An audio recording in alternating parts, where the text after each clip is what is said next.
Qu'est-ce que le back-end? C'est la partie du code exécutée par le serveur. Il s'agit du travail qu'il réalise sur les pages web avant de les envoyer au client.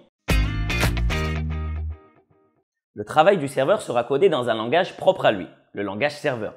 C'est avec ce langage que notre serveur pourra générer des pages web à renvoyer à chaque client. Le résultat final renvoyé au client est toujours une page composée uniquement d'HTML, de CSS et de JavaScript. Il existe de nombreux langages serveurs, PHP, Java, Python, Ruby, etc., etc. Alors lequel choisir? Lequel est le meilleur? En fait, ça dépend de vos connaissances en programmation. Si vous avez déjà manipulé un de ces langages, alors vous avancerez plus vite avec. Bref, il n'y a pas de meilleur choix. Je vous recommande quand même d'utiliser un langage pour lequel vous serez sûr d'avoir quelqu'un pour vous aider. Dans la formation développeur web que je propose, j'ai décidé de vous faire débuter avec PHP. Pourquoi? Parce qu'il y a une très grande communauté sur Internet, ce qui va vous aider à trouver rapidement des solutions quand vous avez des problèmes. En plus, il est facile à utiliser. C'est idéal pour les débutants.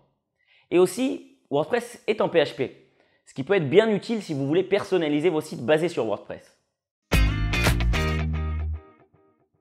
Quel que soit le site web que l'on veut faire, on aura souvent besoin d'enregistrer des informations pour les réutiliser plus tard. Par exemple, on peut avoir besoin de stocker les informations concernant les utilisateurs de notre site. Notre serveur devra alors utiliser ce que l'on appelle une base de données. C'est un ensemble de fichiers dans lequel les données sont stockées de façon organisée. Il y a plusieurs systèmes de bases de données. MySQL, Oracle, Microsoft SQL Server, etc., etc. Dans la formation développeur web, j'ai choisi d'utiliser MySQL. Tout simplement parce que c'est de loin le plus utilisé parmi ceux qui sont gratuits. Pour accéder aux données, notre serveur utilisera un autre langage, le SQL, qui fonctionne avec un système de requêtes.